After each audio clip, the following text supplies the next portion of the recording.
11 kabanata. Pagkatapos ng mga tagubiling ito sa kanyang 12 alagad, umalis si Jesus upang magturo at mangaral naman sa mga bayang malapit doon. Nakabilanggo na noon si Juan na tagapagbautismo. Nabalitaan niya ang mga ginagawa ni Kristo kaya't nagsugo siya ng kanyang mga alagad upang itanong, Kayo po bang ipinangakong darating? O maghihintay pa kami ng iba? Sumagot si Jesus, Bumalik kayo kay Juan at sabihin ninyo sa kanya ang inyong naririnig at nakikita. Nakakakita ang mga bulag. Nakakalakad ang mga pilay. Gumagaling ang mga ketongin. Nakakarinig ang mga bingi. Muling nabubuhay ang mga patay. At ipinapangaral sa mga dukha ang magandang balita. Mapalad ang taong hindi nag-aalinlangan sa akin. nang paalis na ang mga alagad ni Juan, nagsalita si Jesus sa mga tao tungkol kay Juan. Bakit kayo nagpunta sa ilang? Ano ang ibig niyong makita? Isa bang tambo na inuugoy ng hangin? Bakit kayo pumunta sa ilang? Para makita ang isang taong may maringal na kasuotan? Ang mga nagdaramit ng ganyan ay nasa palasyo ng mga hari. Ano nga ba ang ibig niyong makita? Isang propeta? Oo, siya'y propeta. At sinasabi ko sa inyo, higit pa siya sa propeta. Sapagkat si Juan ang tinutukoy ng kasulatan. Narito ang aking sugo na mauuna sa iyo. Iyahanda niya ang iyong daraanan.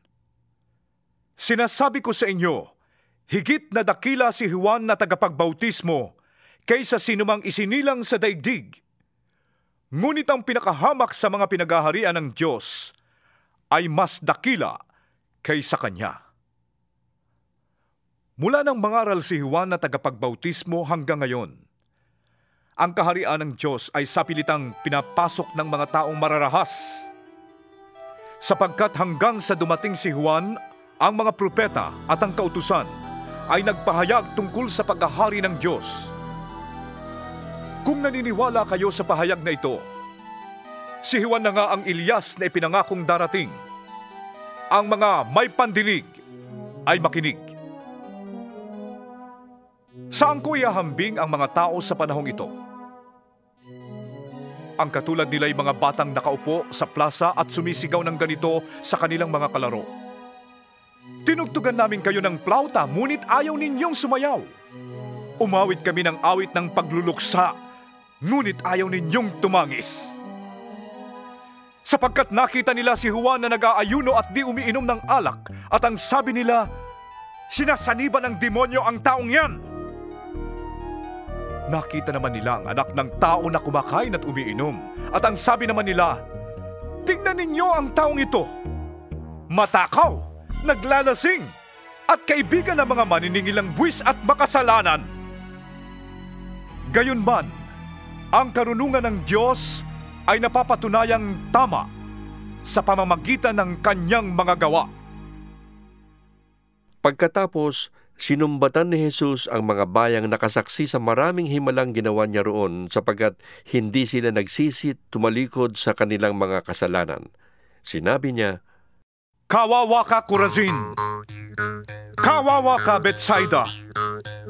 Sapagkat kung sa Tiro at Sidon ginawa ang mga himalang ginawa sa inyo, malao na sanang nagdamit ng sako at naupo sa abo ang mga taga-roon bilang tanda ng kanilang pagsisisi.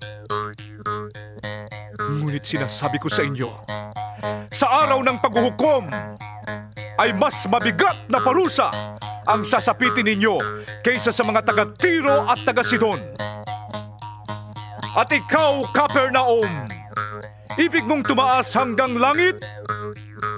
Babagsak ka sa Hades! Sapagkat kung sa Sodoma ginawa ang mga himalang ginawa rito sa inyo, sana'y nananatili pa ang bayang iyon magpahanggang ngayon.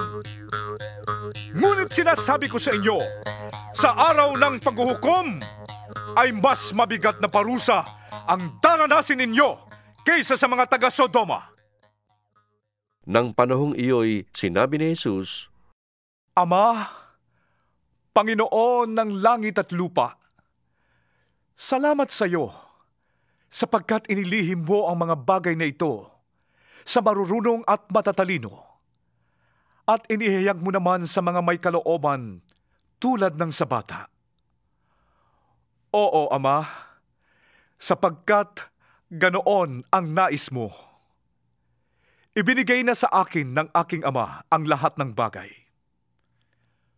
Walang nakakakilala sa anak kundi ang Ama, at walang nakakakilala sa Ama kundi ang anak, at sa kanila na pinili ng anak na pagpahayagan niya.